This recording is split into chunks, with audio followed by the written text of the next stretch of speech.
4강 계합파가 형성되고 위정척사운동이 전개되다. 시작하겠습니다. 계합파는 서양의 문물을 받아들여서 부국 강병을 이루자라고 하는 사상이에요.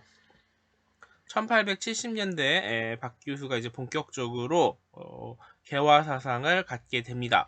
그래서 자신의 사상을 젊은 양반 자제들에게 교육을 하는데 대표적인 제자들이 김옥균, 박영효, 서광범, 김홍집 등등입니다. 박규수는 강화도 조약이 체결된 1876년 이후 1년 뒤인 1877년에 사망을 해가지고 강화도 조약 이후에 근대화 정책에는 관여하지 못했습니다. 근대화 정책을 추진했던 사람들은 이 박규수의 제자에 해당하는 사람들이죠. 김옥균, 박용효, 서광범, 김홍집입니다. 이들이 박규수의 영향을 받아서 개화 정책을 추진하는 거예요.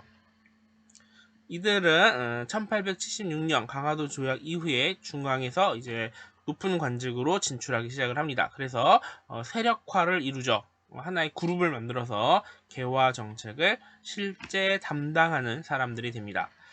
개화 정책의 추진 내용을 볼게요. 기구가 있는데 이 개화 정책을 총괄했던 기구가 통리기무아문이라는 거예요.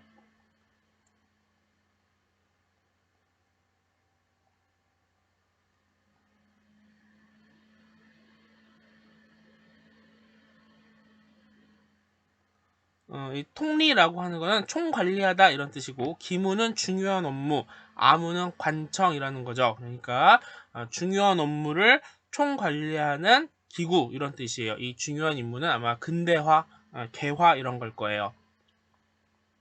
근데 맨 땅에 해당할 수는 없습니다. 다른 나라가 어떻게 하고 있는지 보고 배워야 되죠. 그래서 외교사절이랑 유학생을 보내는데 일본, 청나라, 미국에 보냈어요.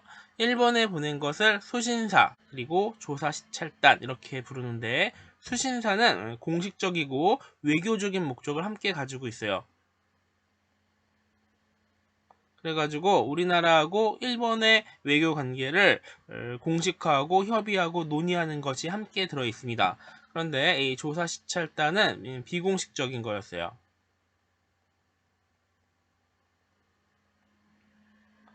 그래가지고 특히 산업 현장 그리고 일본의 경제 상황 이런 것들을 눈으로 보고 와서 나중에 보고서를 작성하고 우리나라가 근대화 정책을 계획하는 이런 데다가 많이 활용했던 그런 정보들을 가지고 왔던 사람들입니다. 청나라에도 이제 뭘 받아와야 되죠. 그래서 영선사를 보내요. 이 맞을 영자인데 이거는 그러니까 우리가 섬기는 나라한테서 무엇인가를 받아올 때 이런 표현을 씁니다. 미국에는 보빙사를 보내는데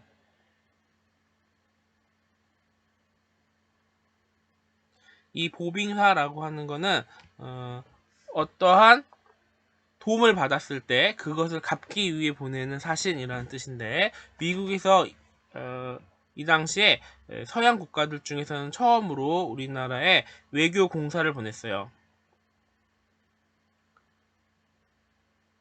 최고급 인물을 우리나라에 보내줘가지고 그거에 대해서 감사의 의미로 보낸 사신이 바로 보빙사입니다.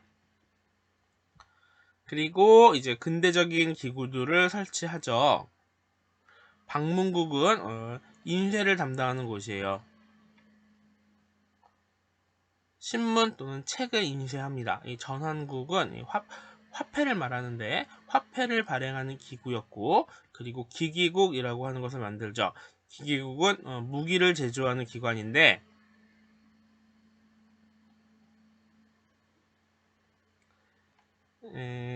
기기국은 기구고 여기서 관할하는 제조 공장이 있어요. 무기 제조 공장. 그 무기 제조 공장은 기기창입니다. 그리고 별기군을 창설하죠. 그런데 일본이 도움을 주겠다 그랬어요. 총 같은 것들을 아마 기부했던 것 같아요. 그래서 청나라가 아니라 일본에게 이 별기군의 훈련을 우리가 맡겼는데 그래서 일본식 교육 훈련을 받았던 새로운 군대를 별기군이라고 합니다. 새로운 기술을 갖춘 군대 이런 뜻이에요. 이 개화 사상이 있다면 그에 반대되는 사상이 바로 위정 척사 운동이라고 하는 겁니다. 그 의미는 정을 지킨다. 그리고 사를 물리치는 운동이라는 뜻이에요. 여기서 정은 성리학을 말해요. 성리학을. 우리 것이라고 하는 것보다 성리학이 사실은 더 맞습니다. 이 사람들이 양반 유생들이었기 때문에 성리학 말고는 다른 건 다 배척하죠. 불교 이런 것도 이 사람들한테는 미신이거나 사입이거나 그렇습니다. 이 사자는 거짓된 것이라는 뜻이에요. 그러니까 정이 true라면 사는 false죠. 그리고 구체적으로는 서양의 문물과 사상입니다. 총 4단계로 변화되는데 1860년대에는 이제 서양 세력들이 우리에게 통상수교하자고 자꾸 몰려드니까 이에 반대하는 운동을 했어요. 그래서 통상 쪽에 그게 집중돼가지고 통상수교 반대운동 이렇게 말을 하고, 결과적으로는 국내 정치 부분에서는 호포제 그리고 서원철폐 이런 것 때문에 흥선대원군이랑 마찰이 있지만 대외 정책 부분에서는 흥선대원군의 정책을 지지했습니다. 대표적인 유학자가 이항로, 기정진이래요. 70년대가 되면은 이제 개항이 눈앞에 다가옵니다. 그때는 이제 통상이 아니라 개항 쪽에 초점을 맞추어서 반대를 하죠. 그래서 대표적인 유학자는 최익현이고, 이 사람이 외양일체론을 주장합니다. 외놈이나 양놈이나 똑같다. 같은 놈들이기 때문에 일본하고도 개항하면 안 된다. 이런 이야기를 했습니다. 이 사람이 상소를 올렸는데 지부복걸 상소라 그래요. 도끼를 들고 가가지고 상소를 올렸어요. 나의 상소를 받아들이지 않을 거면 내 목을 치십시오. 이랬습니다. 걸기가 아주 대단했던 사람이죠. 1880년대에는 이제 개항은 됐어요. 개항은 됐고 본격적인 개화 정책을 개화파 인물들이 추진을 했는데 이때는 이 개화를 반대합니다. 1880년에 김홍집이 일본의 2차 수신사라고 외교관으로 갔다 오면서 책을 하나 받아와요. 일본에 있던 중국인 외교관 황준헌이라고 하는 사람이 있거든요. 그 사람이랑 이렇게 말이 안 통하기 때문에 필담이라 그래가지고 종이에 한자를 써가지고 서로 주고받거든요. 종이로 나누는 이야기 이런 건데, 이 필담 결과를 황준헌이 마지막 날에 약 3일에 걸쳐서 토론을 했는데 마지막 날 책으로 만들어가지고 줬어요. 그거를 조선책략이라고 합니다.